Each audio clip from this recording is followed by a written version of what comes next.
kids really have no place on the field. So this is going to be a bit different. You can think of this as a pilot for a series I've wanted to do for a long time. But before you hear any of these opinions from fellow Airsofters, tell me in the comments down below an opinion of yours about Airsoft that you think is unpopular. It can be about specific replicas, playstyles, companies, the industry of Airsoft, content creators, anything. And it doesn't have to be negative. Make it positive if you think something needs some more attention.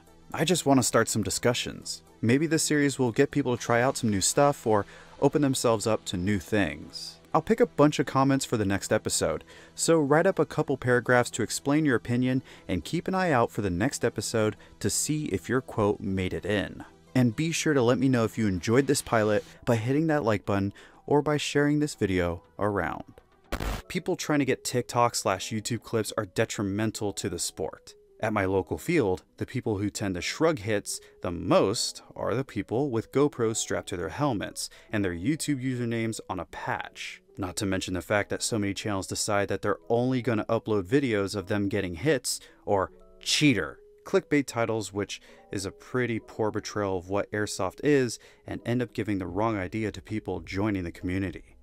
Refs should not be able to have an affiliation to players on the field. Went to an event a while back where the head ref organizer was a member of one of the Milsim groups attending. Every now and again when people were in a firefight with his group, he'd just kinda walk around and be like, "You're dead." He also let them break rules, like using full auto in a CQB portion of the map.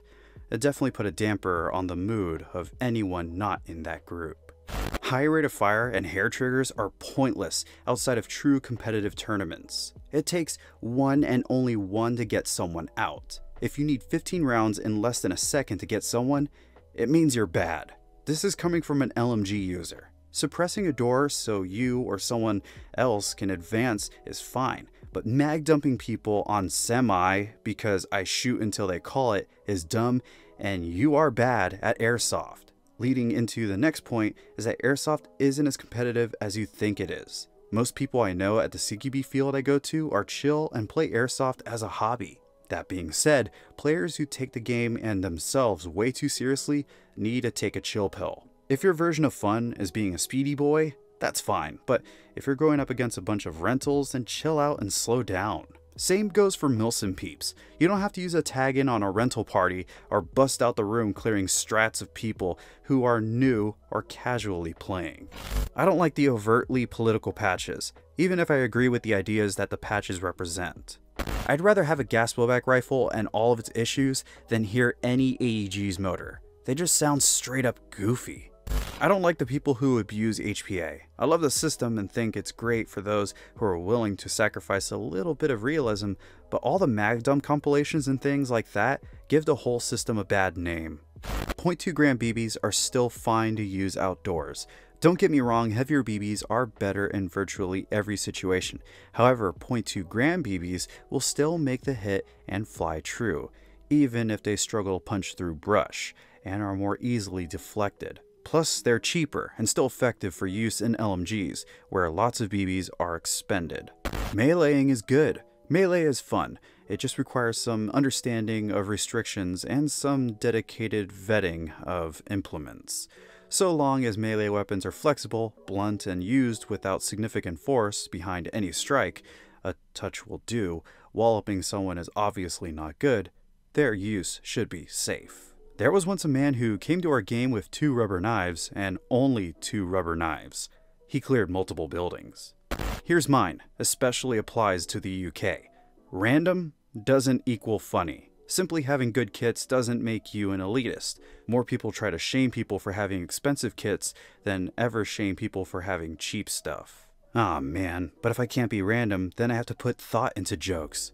God damn it. Lots of stock guns shoot just fine. If it ain't broken, don't fix it. Cheating isn't as big a problem as most people tend to think it is. Most times there's maybe possibly one person actually cheating per 100 plus people you encounter, whether they know it's cheating or not. That being said, cheating makes up a fair amount of problems in the community. Rightfully so, with this being an honor sport. 99% of the time you encounter a cheater, they're not actually a cheater. They're not in God mode, you're actually just not hitting them. Casual cheating, though, is pretty rampant among people who are new and don't understand the rules fully, and also people who have played enough that they know what the rules aren't and can't be enforced. People that ignore map boundaries, have extra short respawn times, and decide MEDs are just for fun. Mostly little things like that. Overheard a veteran player tell someone that if nobody sees you get hit, you didn't get hit, a couple years back. And that about sums up how some people tend to act playing airsoft. It's only an honor sport if they have a ref next to them.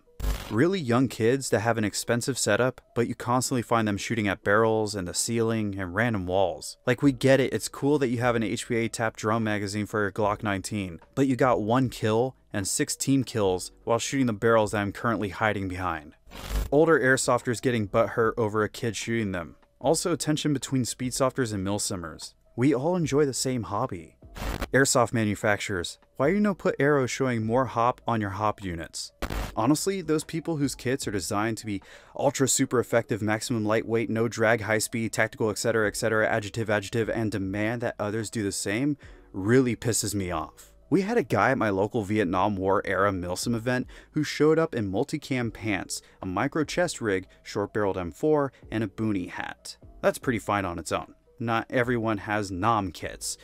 There were plenty of people there in pretty normal airsoft gear. The issue was that guy was an absolute dick nozzle to anyone in a proper kit. He had a massive issue with me and my boyfriend because we both had steel helmets, full-size M16A1s, etc. He was saying that it was impractical and we were going to bring the team down because of it. We tried to explain that we were there for a Vietnam milsim, so we wanted to simulate the Vietnam War. But he just kept saying, it's a game, over and over.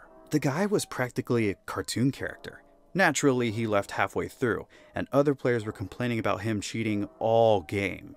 If you want to have an ultra high-speed maximum effectiveness kit, then go for it. It's too try-hard for my taste, but have fun.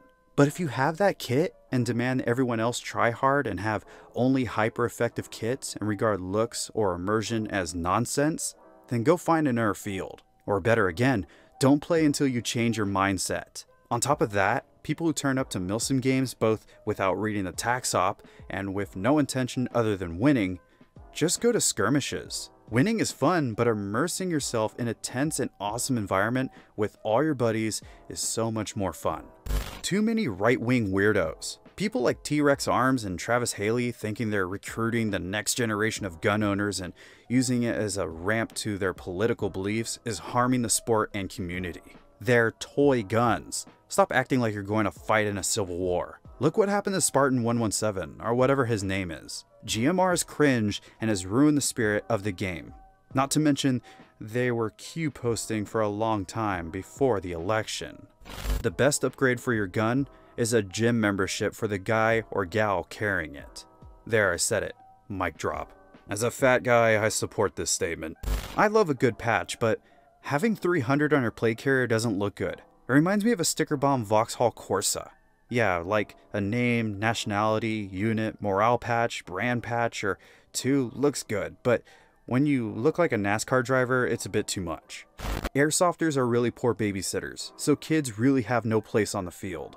They make even worse babies though. Send all the 40-year-old man-children home. Yes, AK mags are interchangeable in Airsoft, but sticking an AK-74 mag into an AKM or vice versa should be punishable. Airsoft guns are replicas, not lab rats. My 74U has trouble running 47 style magazines. Good. Speedsoft culture is fucking cringe. No doubt, but we do need to balance out the cringe that is milsim.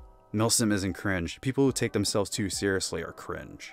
People cheat so they can get footage for their YouTube channels. At my local field, it's always the guys trying to get footage who ignore shots.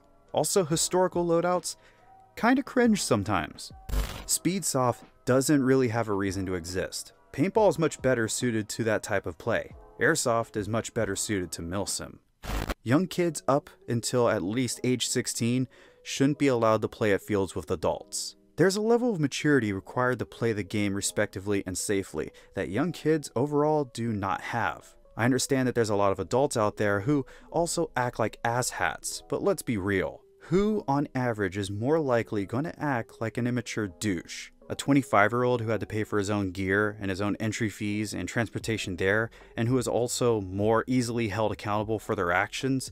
Or a 13-year-old with a Polar Star bought by mommy and daddy, who gets dropped off for a few hours to let their parents enjoy some cocktails and play golf? Who also gets to enjoy a good amount of insulation from any real consequences for acting like a prick?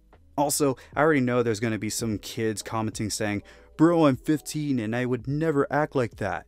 Or, "I'm 13 and I'm mature for my age. I don't even reference Call of Duty in my Airsoft gameplays." Good for you, my perspective remains the same. I disagree. I've seen more 30-year-old men start fights than any child ever. I've seen more adults cheat than children. I find it disrespectful how many people think it's fine to dress exactly like military units with patches and uniform. It's fine when they just dress as a random operator, but crosses the line when they play as Marines, SEALs, etc. People have died in those uniforms. Just cause you want to play soldier for the day doesn't give you the right to wear their patches. What if we want to make propaganda films like Black Hawk Down? Would it be okay then? Full auto on HPA setup is a waste of BBs. Semi with a tuned trigger is better. I am going to be very controversial. Lancer Tactical isn't actually that bad. Of course, I think that other brands like G&G, Specna Arms, and Elite Force are better. I don't think Lancer Tactical deserves the hate people throw at it. Bayonets are not useless. They aren't the greatest, but I've gotten a lot of kills on people who thought I was defenseless as I was using a DMR with the 50-foot MED, only to turn around and stab them. That or just surprise people in buildings. Keep up the awesome work, Scott. Looking forward to the video. Without a doubt, this video is going to generate a lot of comments. Be sure to let me know down below if you agree or disagree with a few of these opinions from the USAirsoft Instagram and from Reddit, and be sure to send your own with the comments as well. If this video gets 1,000 likes in a day, then maybe I'll make a follow-up episode right away, so show me if you enjoy this idea with the like button. It's a simple video that you can just put on and listen to, and I like that idea. A big shout out though goes out to all the USAirsoft channel members who told me this should make for a good series, including all the new members like Sir Panzer, Get Wrecked Gaming, Joshua Williams, Albed Nomad, Big Body, and Defuk. We jumped up to nearly 40 channel members fast, and I appreciate every last one of these people for directly supporting the channel. You can join up too by hitting the join button anytime to enjoy exclusive perks, so maybe give it a look. And another thank you goes out to these past livestream donators for their contributions when we broke 300,000 subscribers a couple days ago. Here to 400,000 subscribers before 2023. But until that next video drops from the city of Dallas, Texas, this has been Scott Hollenbeck, and I will be sure to see you all next time.